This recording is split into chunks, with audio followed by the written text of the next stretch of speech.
Coming up this episode on the Upend Podcast. When you're a Black woman, experiencing intimate partner violence, calling for help feels like choosing between two harms. The person hurting you and the system waiting to punish you. And that, even saying that just like makes this thing in my throat come up. Family policing doesn't protect survivors. It polices them. It interrogates them. It criminalizes their coping. It treats survival strategies as like risk factors. And they hide behind the laws like the CAPTA, right? Just to justify the surveillance. Acting like mandated reporting is necessary and the causes to intervene, but really they're just over surveilling and over policing people.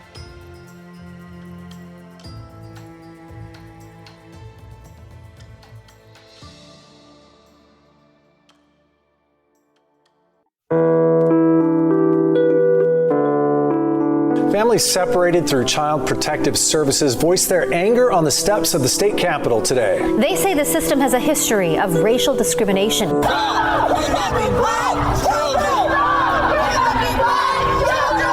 CPS system is just a part of a bigger system. We have to destroy the whole damn thing. 53% of Black children will be investigated by the child welfare system by the time they turn 18. The family policing system forcibly separates over 200,000 children from their families every year. Can a system that began with racist intent ever become a system that makes all children and communities safe? We know the answer is no. Absolutely not. Welcome to the Upend Podcast, a podcast that looks toward the abolition of the child welfare system, which we at Upend more accurately call the family policing system.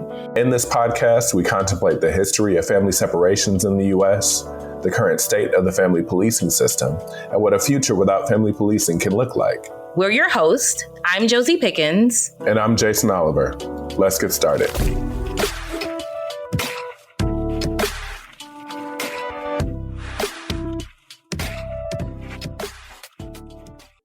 Welcome to the Upend Podcast, where we imagine a world beyond family policing. In this episode, we talk about how survivors of intimate partner violence are frequently punished instead of supported, and how the family policing system reinforces that harm. Together, we explore what it means to build a future where survivors are met with care, resilience, and community, and not surveillance, punishment, or separation. Joining us is Ashley Albert, whose work centers healing and abolition, and who helps us imagine what true safety and solidarity for survivors can look like. All right, we're so happy to have you here with us, Ashley. Ashley Diana Albert is a national advocate, writer, and peer support specialist dedicated to transforming the child welfare system. A mother, survivor of foster care, and formerly incarcerated woman, Ashley draws from her lived experience to fight against family policing and the civil family death penalty. She's the founder of Interned Consulting and the creator of Healing Circles for parents impacted by child removal, blending restorative justice with community care. Her work includes developing toolkits such as the Black Mama's Guide to Surviving Family Policing and leading initiatives like Stolen Children's Month, a national effort to honor families torn apart by the system. Ashley's testimony, writing, and trainings uplift the voices of parents while challenging systemic racism and injustice. Hey, Ashley, welcome. Hey. We're so happy to have you here. Can't wait to get this conversation started. All right. Thank you again for joining us today, Ashley. Let's start with you introducing yourself and then sharing how your own experiences connect to this topic of intimate partner violence within families that we're exploring today for the podcast. Thank you. Beautiful day, everyone. I just want to start by wishing everyone a beautiful day and blessings to everyone. I want to start off by just saying that I'm not going to be speaking from theory. I'm talking from survival. Everything that I say comes from my body, my story, my scars. I've lived through domestic violence. I lived through incarceration, CPS, the pain of losing my children, the loss of a sibling, the loss of a parent, and I'm also a Black woman who carries the weight of reproductive justice, not just the right to give birth, but the right to raise the children we birth, right? In safety and in dignity. My name is Ashley Albert, and I am from Seattle, Washington. Aged out of the foster care system at 18. I came in at 9. I dealt with a lot of emotional um, um, disturbances. I was born into grief, raised by a woman who came from the South, migrated her way to the Northeast, and then she made her way to the Pacific Northwest, and brought all of her experiences with her, and I'm so grateful for that. And it's because of my grandma how I've learned to fight for myself. It's because she's fought for me since I was a little girl. And she passed that torch to me when I was able to fight for myself. So that's who I am. And I'm just so blessed to be alive today, because it wasn't always like that. Didn't always feel grateful for waking up. But today I'm so grateful to wake up and meet other people that are my fellows and walking shoulder to shoulder with me. And also hearing stories, survival stories of other survivors that have been liberated from oppressed systems that tried to take them out. So I'm so looking forward to continuing living life and meeting other people that are like me. Well, we're grateful to have you here, Ashley. You have shared your story with us, and we want to continue uplifting your story and the story of survivors. And we want to particularly talk about how the system responds to survivors. How are people treated by the family policing system when they experience violence from a partner or a family member?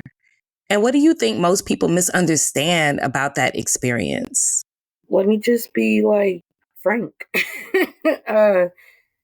When you're a Black woman, experiencing intimate partner violence, calling for help feels like choosing between two harms.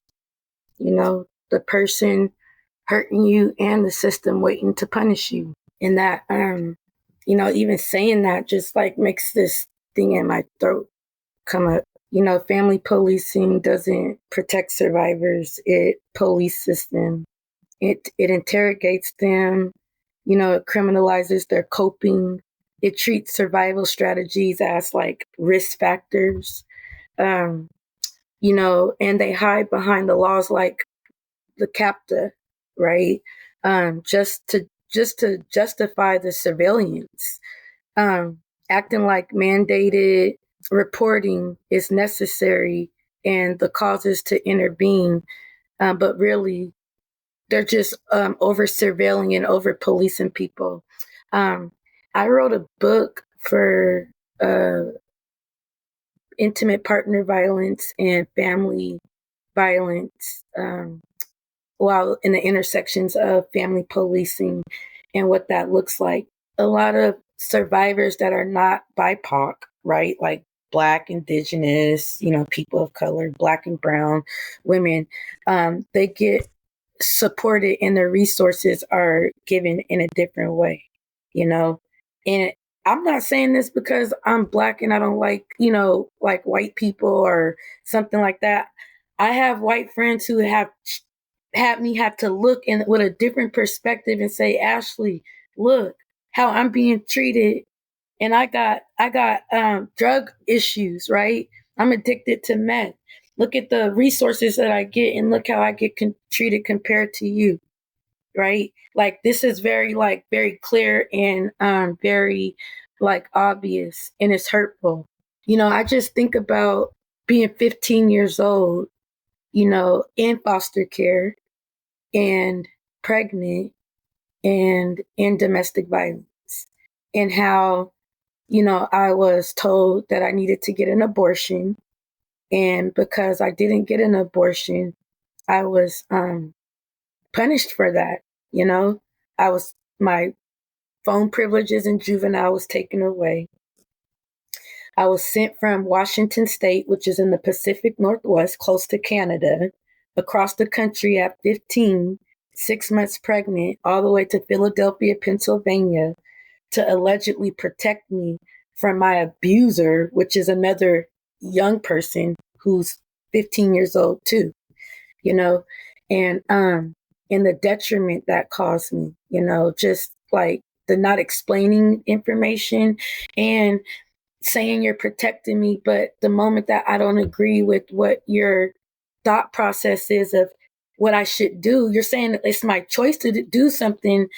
But when I don't do it that way, then you come in and you're going to show me who's really in charge, right?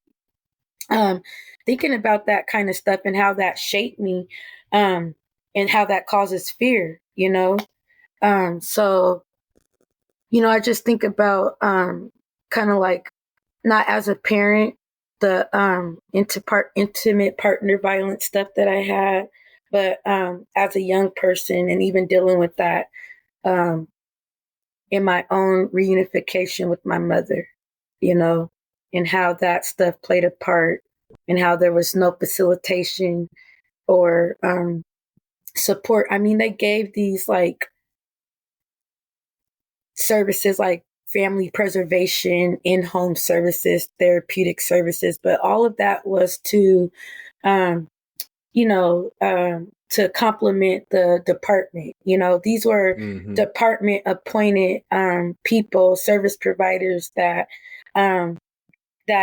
collected, that had their own collateral information that was given to them by the department that wasn't given by the family. So they come in with these goals and outcomes that the family needs to work towards and needs to have without even having a unbiased conversation directly with me or my family or me or this child's father of mine's, right, who was also system involved, not giving us those opportunities to have that, and how that shaped, our decision making, how that shaped, our trust, how that shaped our way of partnering and collaborating with any provider for that means.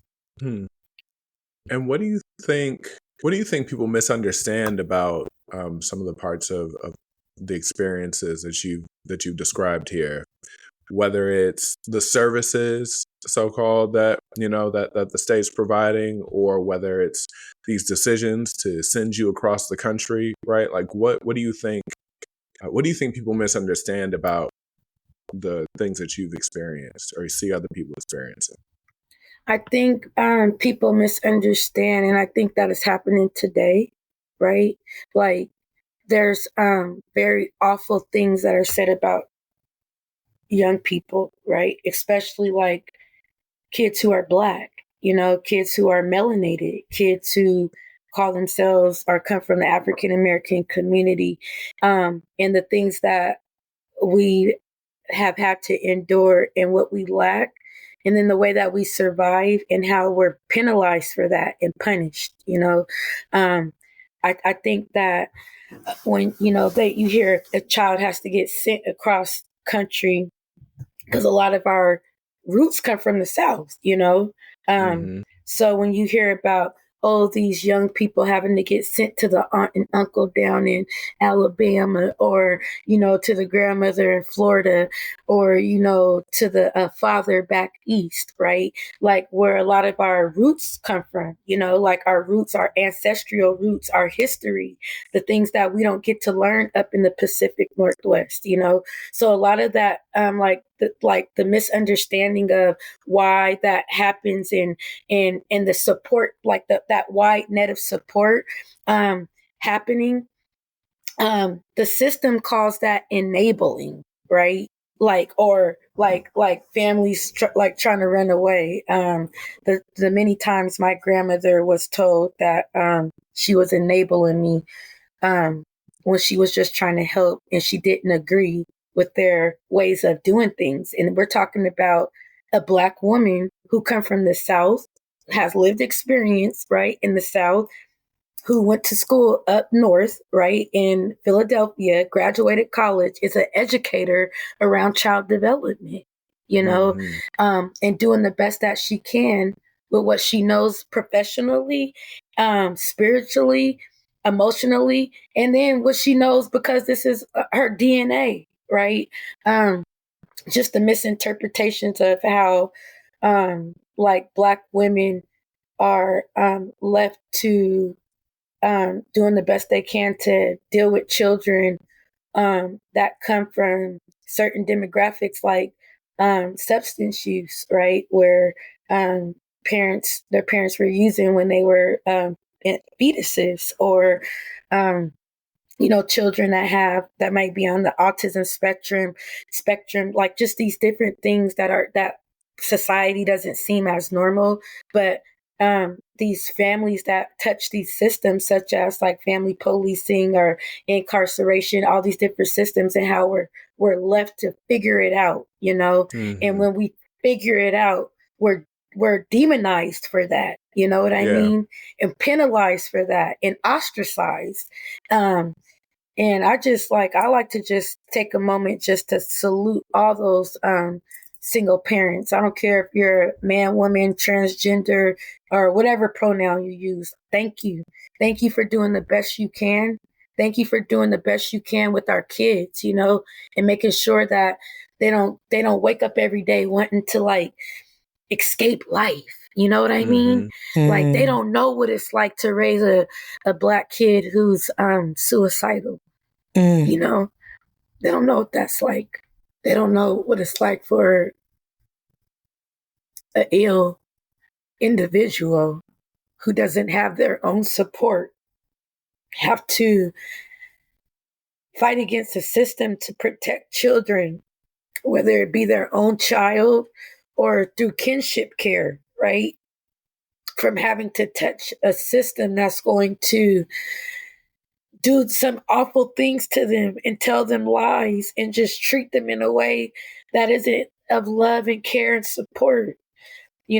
That's what our kids need. They don't understand what that's like. So when we have to make these decisions about how far we'll go to send our kids, or having, like these ultimatums, or like, these different choices of what's right or wrong, or what's better or less, right, on how we're going to like protect and provide for our family. And I think it just would be a due diligence for all people with implicit biases, right, even myself, just to understand, to ask questions to understand, not to ask questions to penalize and prosecute and run off and tell and report to somebody, so that this family or these people are worse than what you met them. There's just more that we can do. We hope you're enjoying the Up In podcast. A quick note, Up In is funded through the generosity of people like you who believe that ending the harm of the family policing system will help us create a safer future. If you're enjoying this podcast, we hope that you'll consider donating to our work. Visit upinmovement.org/donate for more information. Something I'm hearing from you is that, people are doing the best that they can and really trying to, we say a lot, make a way out of no way, right? And some of that is choosing to reach out for help, right? Some of that is really just trying to do the best you can with what you have. But a lot of people do try to reach out for help, but they fear losing their children by reaching out. Like, why do you think people where's that fear coming from, right? Of people losing their children if they reach out for help. Do you feel like it's justified based on what you've seen in your work? Absolutely. Within even my own work, amongst other abolitionists, there's still, biases, around when there's harm done to a child. right? Mm. There's still people trying to figure that out. Is it worth removal? Is it not worth removing, right? And so when you have community, when you have people talking about community is supposed to keep you safe, right? But community has a different measurement of what safety looks like. And then if that safety doesn't look safe to them, then who do they call? The police. Mm-hmm. Who do they call? CPS. They're not going to be like, oh, my name is Ashley Albert and I want to make a report. They're going to make an anonymous report, right? And that's why people don't want to like step up. Like, because what are you really going to do with that information? People are always saying like, oh, just tell the truth and be honest, right? Mm-hmm. Like, Chelsea, just come on, be honest. Jason, be Yeah. honest, right? Like, just be honest. And it's like, do you have the capacity and the bandwidth for my honesty, baby? You know what I'm saying? Because see, it ain't a matter of me being honest. It's a matter of what are you going to do with my truth? Yeah. Because I have to protect myself. You know what I mean? And and I think that that's the question people should be asking in regards to like when people are not reaching out for help, because to thine own self be true. If I know that what I know, I didn't, that what I need or what I don't need, I could give a damn about what you say. You know what I mean? And the truth is that it doesn't matter what I say to you. You're going to do what you want to do anyway. If I don't fit your version of what it's supposed to look like for our safety and how I'm taking care of my child, how I'm doing combing their hair. I mean, it goes all the way into our own homes. We got grandmothers telling mothers how to put the coat on to their own baby. You know what I'm saying? It's just like, it's just a lot of like parentalizing, you know? And I think people are not, I don't think it's the matter of like not wanting help. I think people do want help. They just don't want to get beat down and talked about and made to feel like shit, you know, and shame, feel ashamed and guilt while they're asking for help.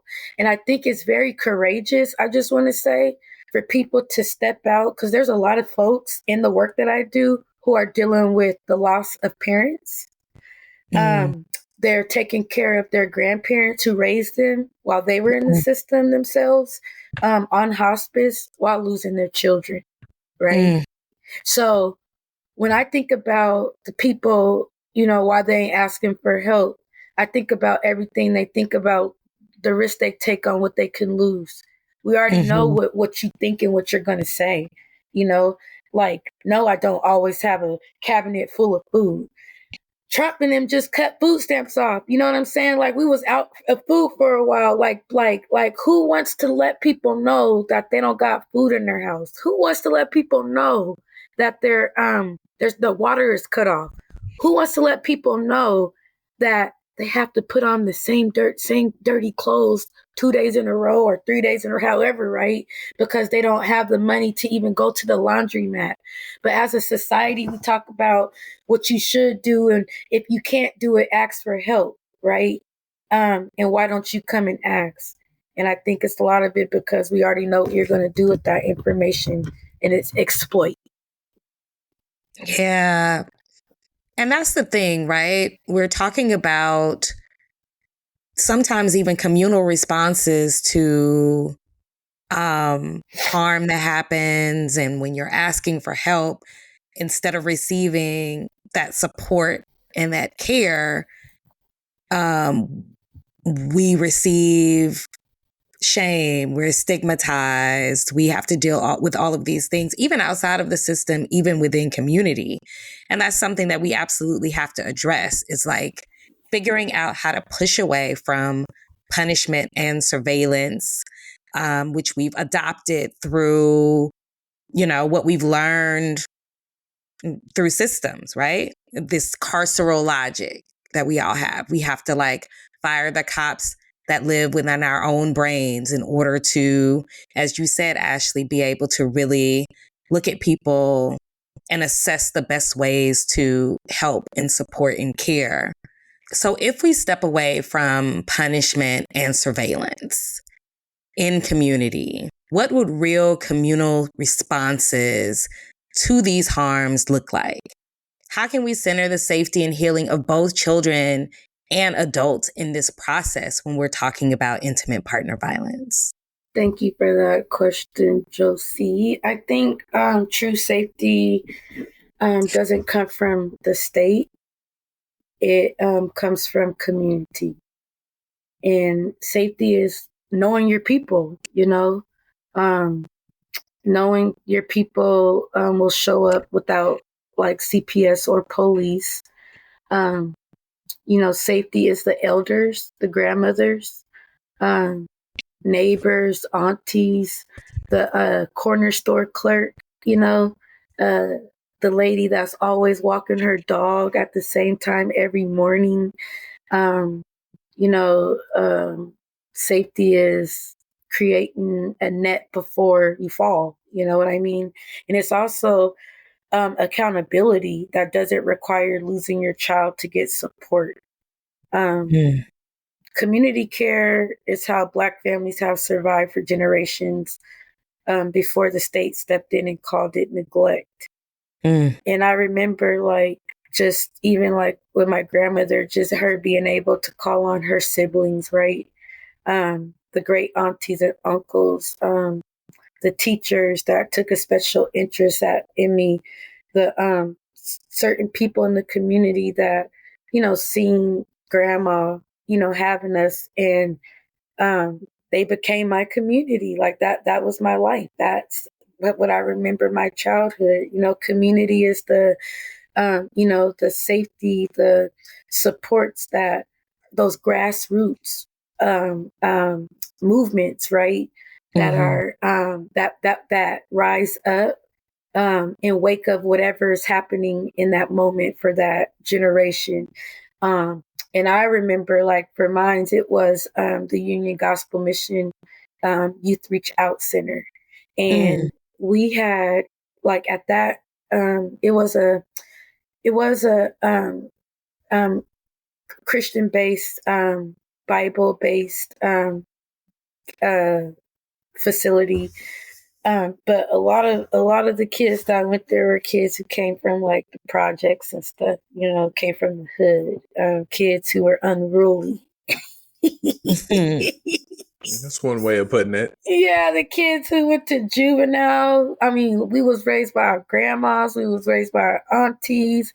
I mean, we had college interns that came from colleges and stuff, and they worked with the youth. We had basketball teams. We had a boxing gym inside of there. They fed us snack after school. They picked us up from school in vans. Do you know for a whole year, to register for a whole year where a child can get picked up on the van, picked up from school, right? And you could stay for the after school programs, and the vans will take you home too. They feed you dinner. You'll do your homework, and then you'll do the extracurricular activities all while your parent is, still working and you're out of school, right? For $5 a year. Right. Wow. So when you talk about making things accessible, right? Making things equitable, it didn't matter if you worked at Boeing or if you had food stamps. This was a place for everybody. And let me tell you, every Black and brown kid, I don't care if you spoke Swahili or whatever, I don't want to disrespect nobody, but if you spoke multiple different languages, we was all kicking it up in there. Because we all looked alike, and we all shared a commonality, and we all shared an understanding of one another, right? So a lot of us had anger, right? A lot of us had IEPs, or we had, if it wasn't us, we had a sibling, right? We were a community of kids who understood what it meant, what it felt like, and what it looked like. Just to survive. And so that's where we built our cousins, our play sisters, our play moms and aunties and stuff. Until this day, when we see each other, we still call each other family, and it's not like we're blood family, but we are chosen family. Yeah, this is like a chosen family, a community. And we are doing the work in the community to restore and preserve families, particularly, Black families, because we know what it was like, right? So community care, is how Black families definitely survived for generations before the state stepped in and, called it neglect. And when we build networks like the one I was just saying, that's definitely like rooted in compassion instead of compliance. We are not just protecting survivors, we're protecting the whole community from state violence. And what that ends up being is like we end up like teaching kids, and kids can partner with parents and community partners, where now we're doing like fundraisers and events where we're going out of the state to go to Hawaii, and we're taking leadership trips, and we're junior mentors, and we're grooming and priming and pruning these kids to become the best that they can, right? And all of that takes a whole entire community. You know what I mean? So when you ask that question, that's what comes to mind. And you covered so much. Thank you for asking me that, because, I talk a lot about the harm and stuff, and kind of a lot of the darkness of like my childhood. But I also have to say, and I can't not mention that, like what people love about me, or what they have found to like about me, especially in like my presence and my spirit, didn't just come in the recent years. This has always been a part of me. And I have to say that my grandmother made sure that she kept loving, caring people around me, right? To foster that light. Because I had that state violence, right? But I also had this community who was telling me so Ashley Albert was on the rise. She was on the horizon. So I'm just grateful for those type of communities. Yeah, and you mentioned so much when we're talking about what community care looks like in the program that you discussed. You're like, hey, there's food being provided. There is support and transportation, transporting kids to and from school. There is after school activities and enrichment so parents can work. It's like, this is what we understand survivors need, or parents need, and children need.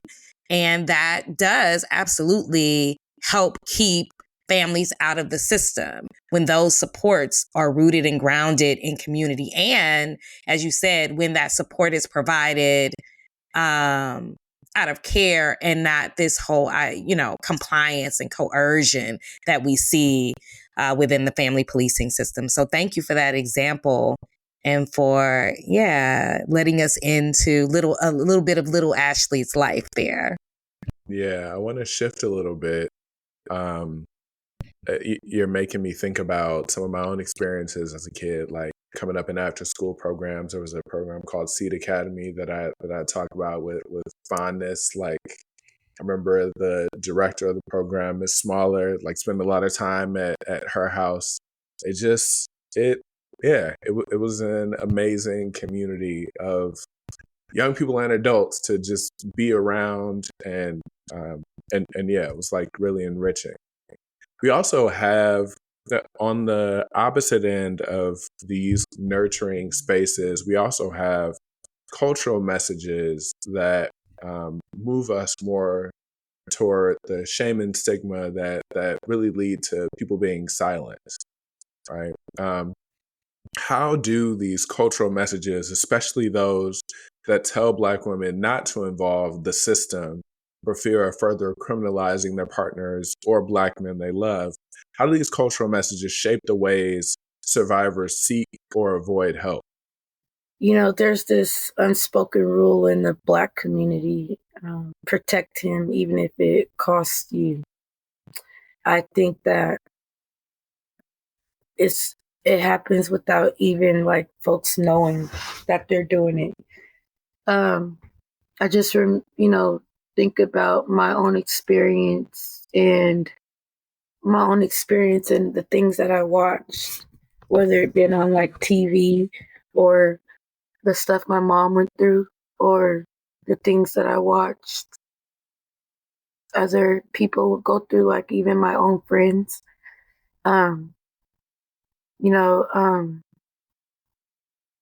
Black women are like taught to like keep going and like don't speak on it, like carry it quietly. Um, the abuse, the trauma, the fear, because I know for me it's like we shouldn't have been with him anyway. If I speak on it like you're too beautiful for that. You're smarter than that. How did you end up with someone like that? I think, just being told to like, we don't want to tell our business, so we don't speak on that. And we're looked at as like being strong, you know.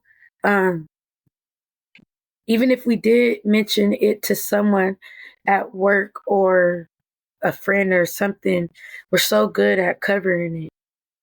I don't know if that comes from some ancestral shit from slavery or what, just, taking a hit and keep up and keep your ass going. You know what I'm saying? Keep the kids fed, he gonna calm down, whatever. But like there's this thing like, where I know for me, I had, and I think I still do have a little bit of shame and guilt, from the intimate partner stuff that I have endured. Shame for being able to move forward, not so much shame, but the guilt of being able to move on with my life, and they can't. We all grew up together, and so it's like it wasn't like, oh, this man who's hitting on me or this man who's trying to hurt me. It was like, this is my childhood friend. Like that's JJ. That's JJ who I knew since his favorite little red truck. We liked each other and we've been throwing sand at each other's face, and now we're throwing fists. And we had a baby, and so just thinking, thinking about like the Black men that are caught up in that stuff too, how they're portrayed, how they're like how they're portrayed, how they're demonized as like these violent, scary people. You know, I'm sorry, Jason. I'm just that like so much is going through my mind. You could kind of like help me out here. I could kind of get a little lost in my thoughts. My son's dad, who's in prison right now, came into my mind, and I just kind of went into a whole nother place. So I apologize about that. No, you're fine. You're fine. I think just we're really trying to think about how do we, what are the kind of cultural messages that we need to push back on or reshape or reframe as we want to help ensure that survivors are able to seek help. As it relates to intimate partner violence? Yeah, exactly. Yes. That there's two victims. Everybody's a victim or survivor. The person causing harm and the person that is harmed in that moment. At some way or another, I don't think people wake up one day and just want to be a terrorist, like terrorize somebody that they allegedly love or sleep with every night. And I think that must be extremely hard to have emotions that dysregulated, untreated like trauma, and like displaced anger, and have that kind of stuff and not know where to take it. right? And when, like, it goes back to that question previously about asking for help, you know, and feeling safe enough to ask for help and support. Both people are dealing with harm. And the work that I've been doing around domestic violence too is a lot of times, I don't know the percentage rate, but a lot of times, because it looks like the male partner is most of the time the violent one, and so a lot of times, the perpetrator, I don't know the right language, and please correct me because I don't want to be offensive, but the perpetrator is more looked at and wanting as the harmful one when there's not even like time or an assessment taken to see if that person had been a victim of abuse themselves, you know. Right. And I will say this: I have been that person. I have been that person. I literally have been that person. I have been angry, you know, and I've been, you know, there's no way in hell that I could sit up here and tell you guys that I've been through all this fucking violent shit and I wasn't the abuser or perpetrator or whatever, whether it been whether my kids felt like that emotionally, whether my partner felt like that, my mother, my grandma, I've been that way, right? And so it's like what that looks like and what that means is that we need help. That's why we be screaming out for healing circles. we need help. We need somebody that's willing to come into our families and say, you know, like, we need to sit down and talk about this, and someone that can curate and nurture the entire family without saying who's more important than the other one. You know, and I love the kids and thank God for the kids and everything, but like, I'm a spiritual person, and where I come from and how I was taught, you know, and I don't like, I'm not even going to do that, but there's an order of things, right? Like, and there's an order in family, and there's a structure, right? And we're not going with that, or we don't know what that should be, or even have the time with our families to sit down and create that, then we're kind of like an unswaddled baby, an unswaddled newborn. You know, we're unhinged, and we're gonna like have these emotions and these disruptions, and no courtesy, no compassion, no decorum. You know, like it's not safe. So people in the own family don't feel like they can even speak up without someone speaking over, you know? Yeah. Like a lot of times we need that support just to be taught that, or just to be showed a different way of things without being punished or saying that your family's fucked up and you don't even need to be together. That is not what we need to hear. You know what I mean? I'm sorry, Jason. That's not what my family want to hear. We know we might be a little fucked up and we might have a little stuff going on, but Right. let something happen to one of us, we're pulling the fuck up. You know what I'm saying? And we're pulling up deep.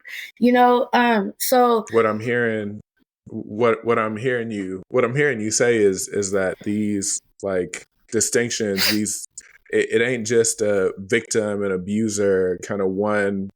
It ain't just one side or the other, right? People, I think of there's a quote by I think Danielle Sered who says no one enters violence for the first time having committed it, right? Mm-hmm. So really wanting to take into account the things that people are experiencing and healing for everybody. Or as there's a gentleman who passed away not too long ago here in Houston, Reverend Gilmore. He's like, everybody needs therapy. They need therapy. And that would be literally, he said that in every single meeting. It's just, they need therapy. And I just want to say, Jason, before I forget my thought, but it's like, you know, meanwhile, like the system is already, you know, on Black men the moment they're born, you know, and it's on Black women the moment that we give birth. And so I think, you know, just like, you know, reproductive justice means like we should be allowed to protect ourselves and our children and our community, you know, without sacrificing our own lives for silence. You know what I'm saying? Like, seriously. And the truth is that Black men and Black women both deserve safety without punishment. And they're trying to turn us in against each other. These no contact orders and shit. If you want to get TANF benefits, temporary assistance for needy families, you can't have a man in the home. Then they want to charge the man child support. You can't get housing if you need housing. You got to be single woman, parenting kids. You can't have a man in the home. If they find out, then you're gonna lose your housing. Like, all these tactics and ways of like keeping us divided is sick as fuck. You know what I'm saying? And we're tired of that shit. And then you want to sit up here and criminalize us and demonize us because we're gonna utilize your resources, your housing, your TANF. We are going to fucking utilize it. We're going to utilize that shit, and we're going to keep our fucking families together. And you're going to fucking arrest us and criminalize us for that? That's fucking sick. Sorry. Don't apologize for speaking the truth. That's it. That's why we asked you to be here, because we know that you're going to give us the real. So we appreciate it. And as we're talking about cycles of harm, cycles of abuse, cultural norms, we understand that, so many things that we face have a history, including these systems that we face, right? We know that the family policing system didn't just appear out of nowhere. We know that its roots are tied to settler colonialism, racism, and anti-Blackness. How do you see that history showing up today? I mean, you've talked about it from a cultural and communal perspective, but when we're talking about this system, how does that history show up today, particularly in the way Black women and parents are still portrayed as deviant or negligent or harmful? Thank you, Josie. I think, family, thank you for mentioning that, the history, family policing, didn't start with CPS. It started with slavery, and when I say that to people, they're like, what? It did, yeah, come here, come over here where the grass is a little bit greener. Let me show you a little something, right? And so I get to show, that it started off, with Black children being sold off, and Black mothers were labeled unfit simply for being Black. The auction block, from slavery, and the prison industrial complex, where majority of the Black men are. That's how they separated the Black men and women. They put the Black men in jail, and once the Black man's gone, they take the child from the mom, and the adoption, is the auction block, right? Like, it's very similar to and it all ties together. It's like modern day slavery. It continues through the Jim Crow welfare policing, the war on drugs, and now through the child welfare system laws like the CAPTA law and the Adoption and Safe Families Act, which is the Adoption and Safe Families Act is a 1997 federal law that puts timelines on parents and getting their children, right? That permanency that they want on kids. And so, they have these this law. They have like this mandated reporting law that says that if you suspect any type of neglect or abuse, you call us, and you don't even have to give us your name. It could be anonymous. And so there's the anonymous report made. Then this anonymous report is made. And then this family who's impoverished, and it ain't even nothing that can't be like rectified or reversed, are reported. And now they're in a system that puts a timeline on them that says you have 15 to 22 months. That's that Adoption and Safe Families Act law that I mentioned. It puts that timeline that says you have 15 to 22 months to, do everything that the Department of Children, Youth, and Families is telling you to do to get your children back. all while at the same time, they're like, as they're telling you that you have this 15 to 22 months to get your kids back, they're also working to move to adopt your child, right?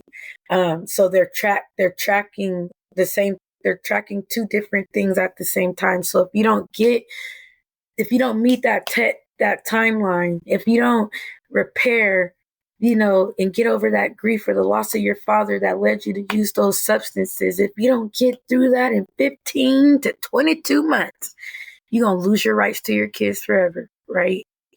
That's some awful shit. And we call that the family death penalty.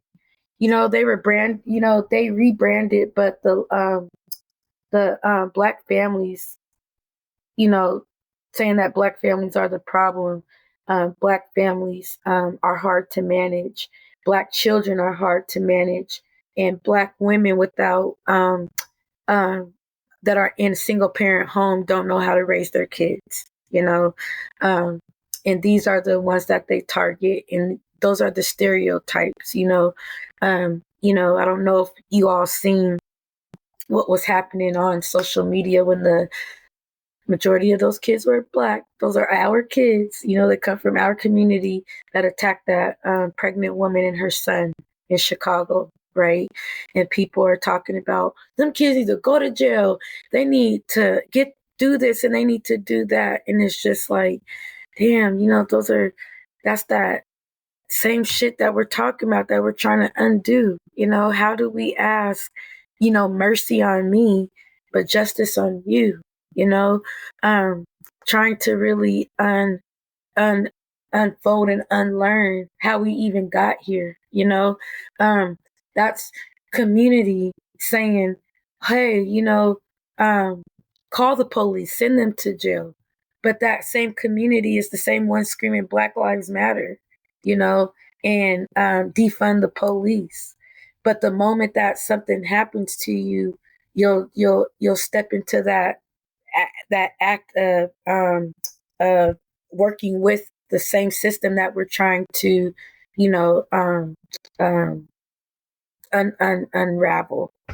So I just think, that there's a lot of stereotypes about, just Black moms, about us being angry, and unfit and neglectful and poor and being too strong and not soft enough, and how these other,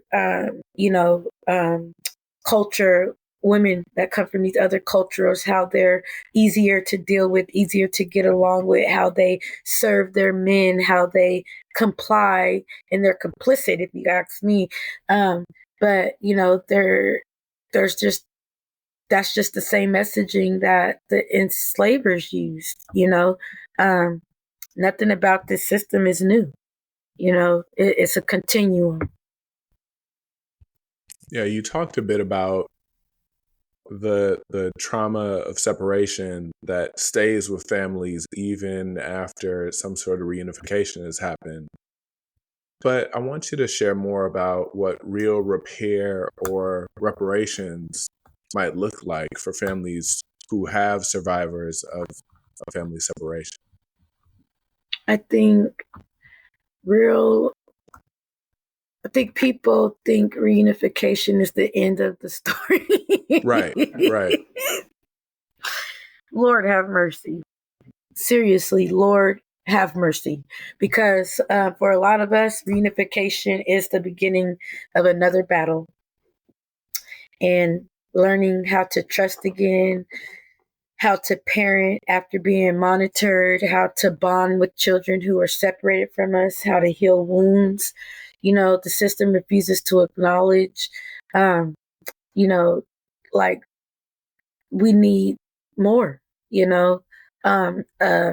a signed proclamation from a governor for Reunification Month stating that you did everything you did to get your kids back that's not enough, and it's not the end of the story. When I think about reparations and repair and all of that, I think, first of all, I think we all deserve repair, not apologies, not reforms. but real reparations from, the harm the system caused.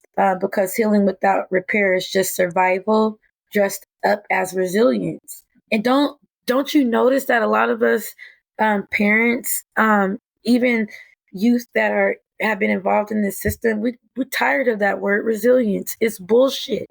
You know what I'm saying? It's bullshit because nobody asked to be resilient. You know what I mean? We didn't have a choice.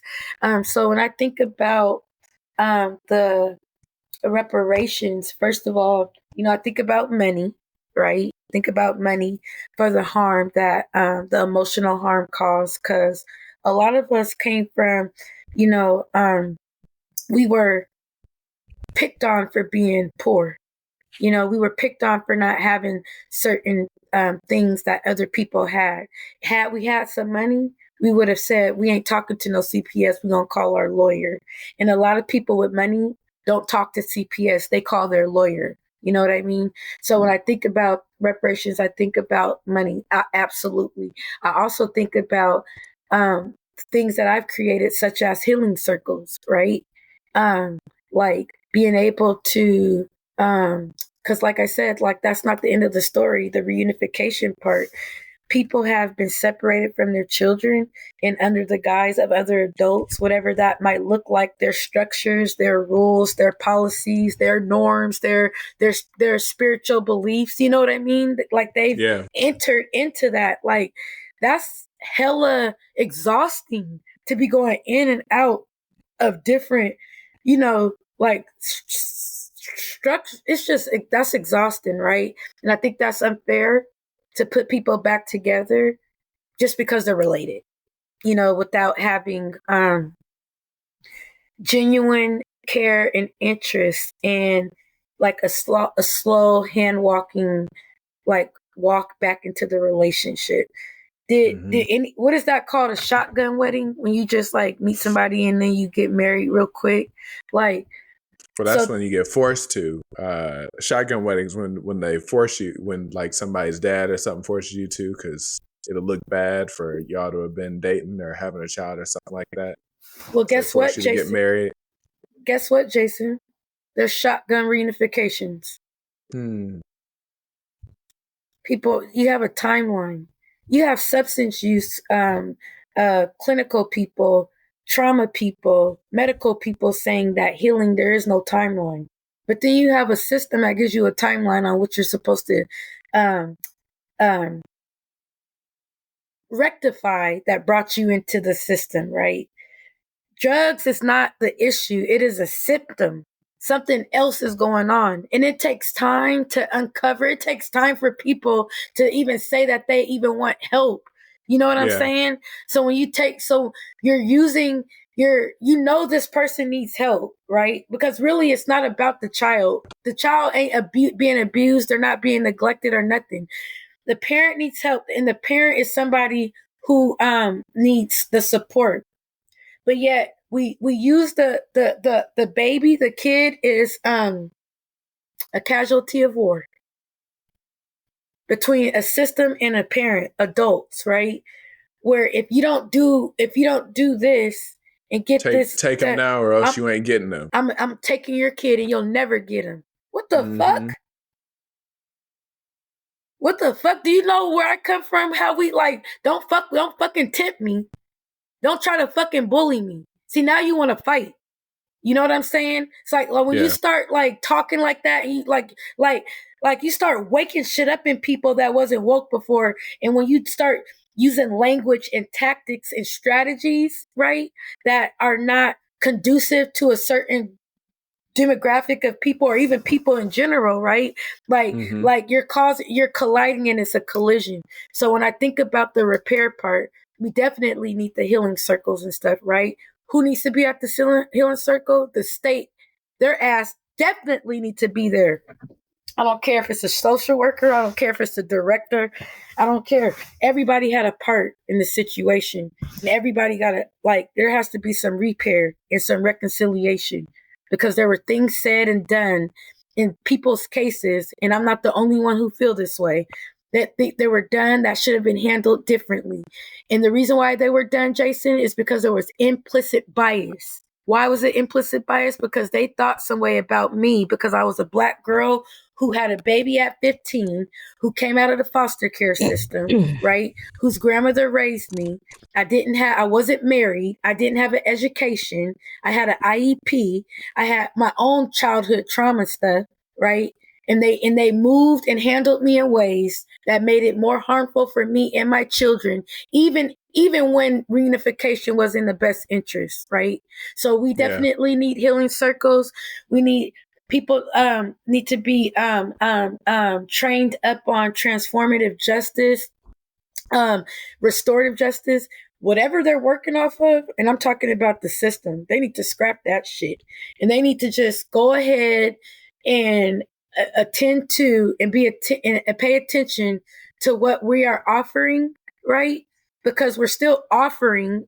There's an offering. We're just not letting you drive the car no more. It's over. You know what I'm saying? And we're not trying to forget about the kids who are being harmed. We're just trying to not put kids in the system who don't need to be there, because that is an easy place. The system is an easy place for sickos to target and get their hands on kids. And while they sit up there and talk about parents harming their kids, there's people that work within the system that cause more harm, you know? And we don't hear about that. So that's why we need reconciliation. That's why we need, when you talk about repair and all that, we need those spaces, because it ain't just no one side causing harm, right? Like, social workers might be scared to send kids back home to their parents for whatever reason. And guess what?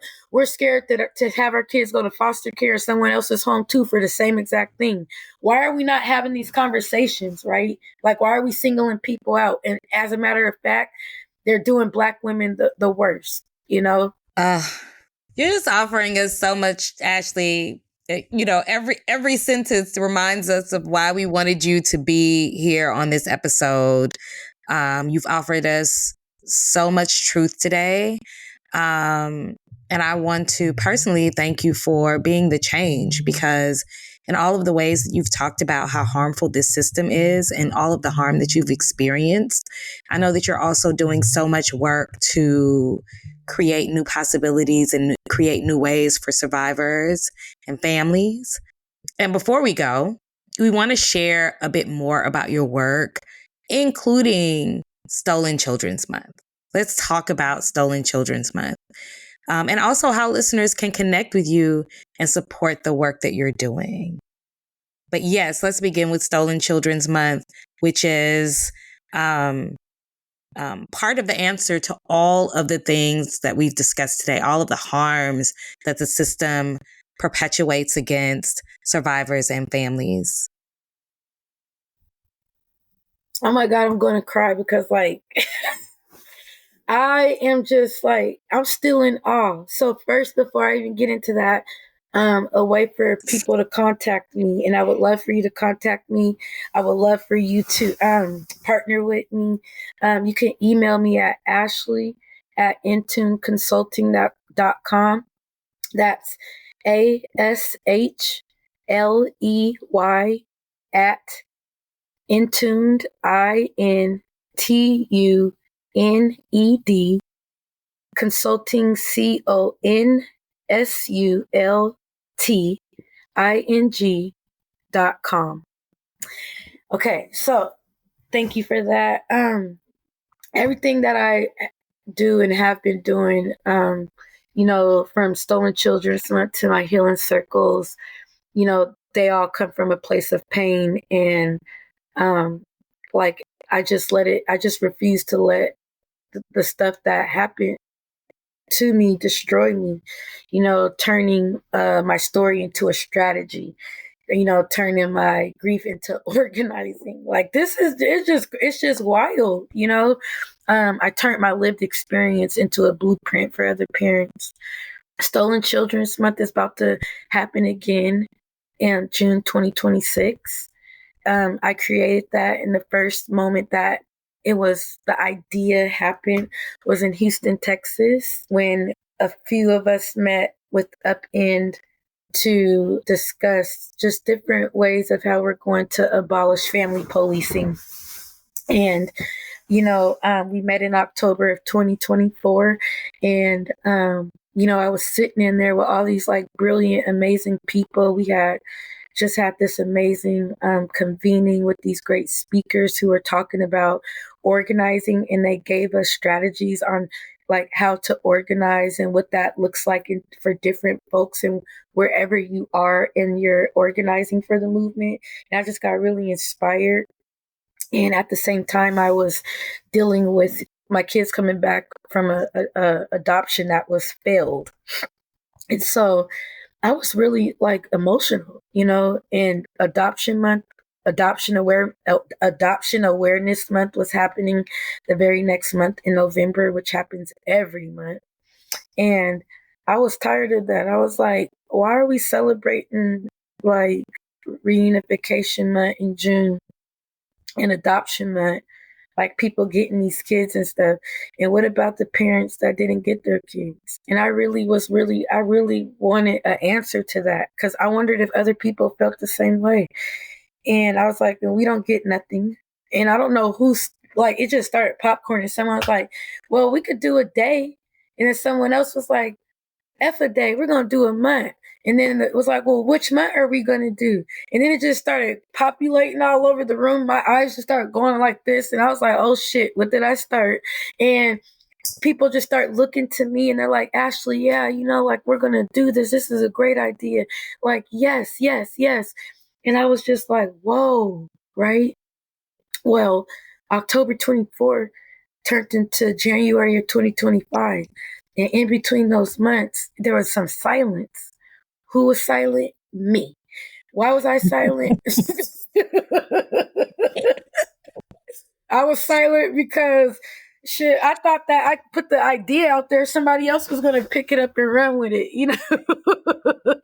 Like I did. I guess that's part of that is a part of how I have been used in other areas in the work that I come from, where people have taken credit for things that I had created. So I think that I surrendered it before I could think that I could have the vision and turn it and manifest it. But January came and I entered into a fellowship with Movement for Family Power.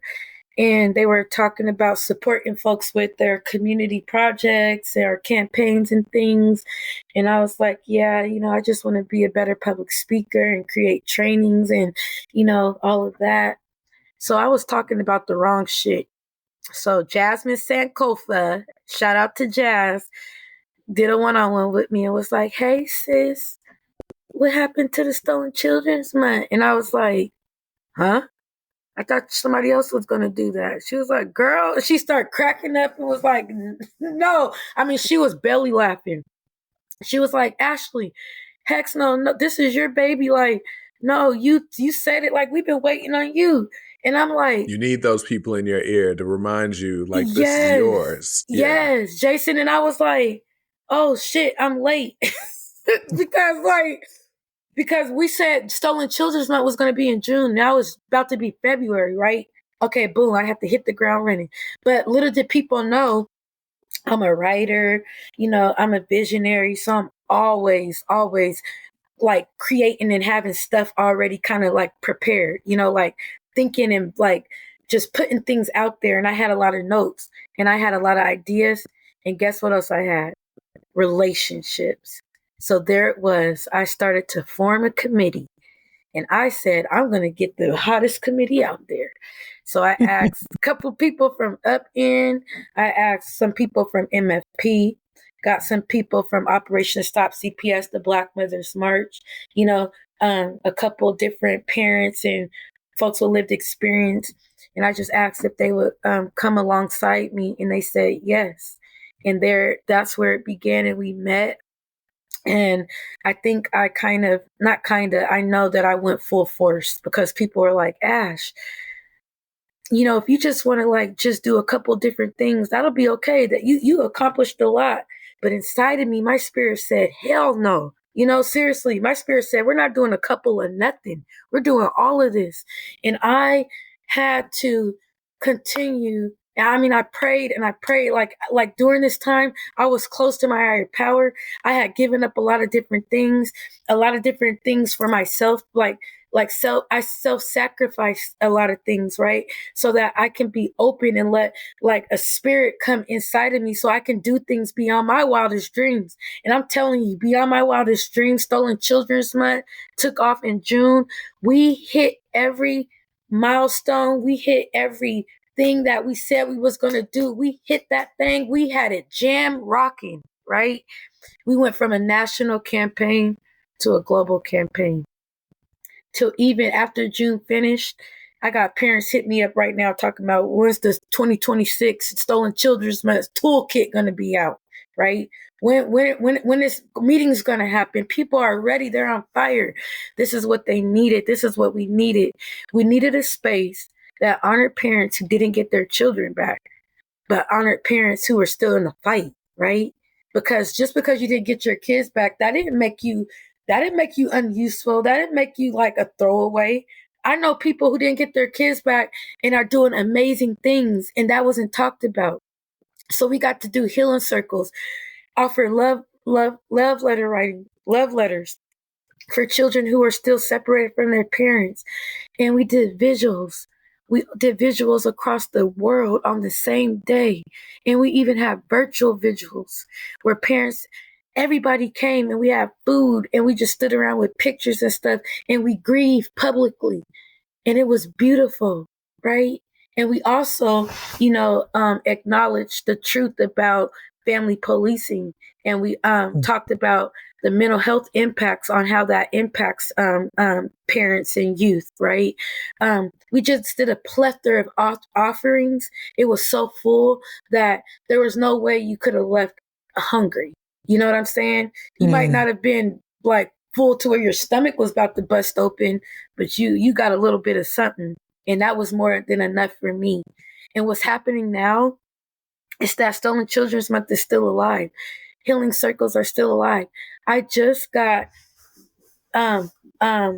connected to a fiscal sponsor who's going to do that wants to be the fiscal sponsor for Stolen Children's Month. So I'm getting ready to sign a contract for that, right? I got a grant writer who's going to help get the funding for Stolen Children's Month.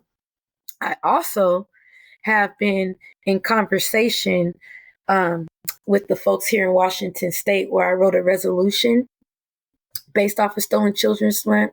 And it was passed at the local level, 29-2 vote. It's now at the Central Democratic Committee of Washington State. They meet in January. I have folks at that local level, the politicians really wanting to support Stolen Children's Month. It was their idea to even have it get written into a resolution so they could get it passed into a bill. And I think that is part of the reparations, because I really wanted to tell them, and I still will. And I will tell the Democrats that it was their colleague, it was their fellow that passed the ASFA bill in 1997. And it would be a due diligence and an honor for your own party to show my people, my community, that you're ready to move forward and take accountability for the harms that was caused. So when you support the resolution, Stolen Children Month, that has the healing, so everything that we created and provided in June, the offerings is in the resolution for Stolen Children's Month. Getting educated, right? Getting trained up on transformative justice and healing justice and restorative justice. Funding healing circles. Letting folks that are directly impacted lead the spaces, and for politicians to encourage their colleagues to get trained up and learn more and invite us to meetings so that we can continue this discussion. I am just so pleased and I am proud to be a servant of God, to do this work and to carry the message of hope. That's what it is. It's a message of hope. They took our kids and left us hopeless. They took our parental rights and said that We were nobodies. There was nothing left for us. They told us that our kids would be better off without us. Stolen Children's Month says the opposite, and it invites everyone, whoever you are, to start repairing and reconciling the harm so that we can move forward, because the kids and these next generations that are coming up, they deserve it. And we all know that children have a story, right? We had a story when we was kids, and we told our story. So I just want to remind people, which side of history do you want to be on? Do you want to be on the right side or the wrong side? But just know your ass is going to be in history, and just pick a side, baby. Ooh. We had a question around abolitionist perspectives, but we recognize, Ashley, that everything that you offer brings us into abolitionist futures. You're living abolition now. We are so grateful for you and your work and your vision and your fight, and you sharing your powerful story over and over again. So yeah, I'm in awe. I don't have anything else to say, but thank you for being with us today. We really appreciate it. Can I say one more thing? I just want to leave the listeners with this, that healing becomes possible when control isn't the first response. Healing becomes possible when control isn't the first response. And One more time. Healing becomes possible when control isn't the first response. And hope becomes real when care is the default. And that's abolition. Just like that. Just like that. Thank you, Ashley. Thank you. Thank you for joining us for the Up In podcast as we explore family policing system abolition. To learn more about Up In and our work to strengthen families and communities, visit our website at upinmovement.org and follow us on Twitter and Instagram at upinmovement.